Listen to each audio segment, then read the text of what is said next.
cloud ni ada orang kat dalam tu. So dia buat recording setiap minit macam mana dia nak cat jam tangan tu. Lepas tu dia padam, lepas tu dia cat balik. So every minute, baik jarum kecil ataupun jarum panjang, dia record. So it's actually a real man inside there, tapi dia dah siap recording lah. So itulah uniknya jam ni. Dan jam ni sebenarnya asalnya daripada, if I'm not mistaken, Germany ke Netherlands, salah satu negara tu lah. So dia ambil idea tu dan dia bawa ke sini di Paddington. So kalau nak jalan 5 minit je daripada Paddington Station. Jumpalah clock ni. Jom kita tengok lelaki yang gigih mencat dan memadam tangan jarum itu.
Nampaknya kita tengah berdepan dengan persidangan haiwan-haiwan sedunia.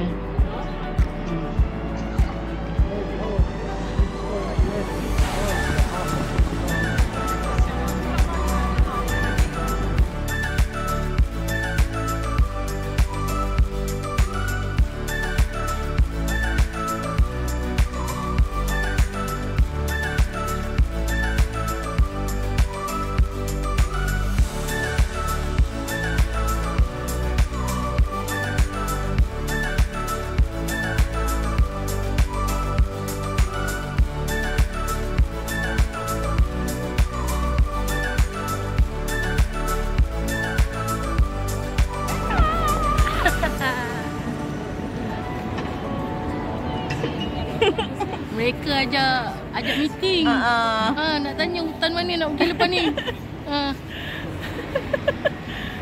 Terlayankan pula. Teruskan semua agenda-agenda yang kita usulkan pagi ni. Kami seksi sangat lah.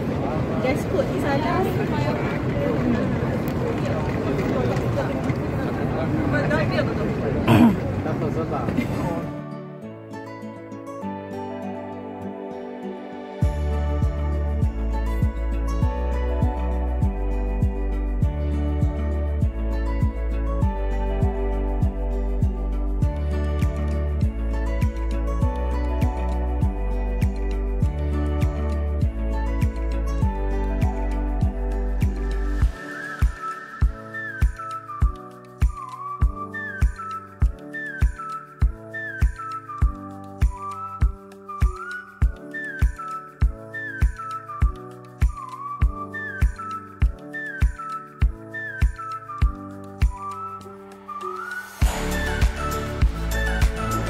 Assalamualaikum guys, selamat pagi.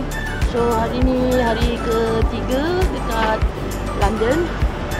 So aktiviti kita hari ni kita nak pergi Portobello Market. Okay, so buat anda semua, jangan lupa subscribe, like, share and comment. Kita jumpa lagi nanti.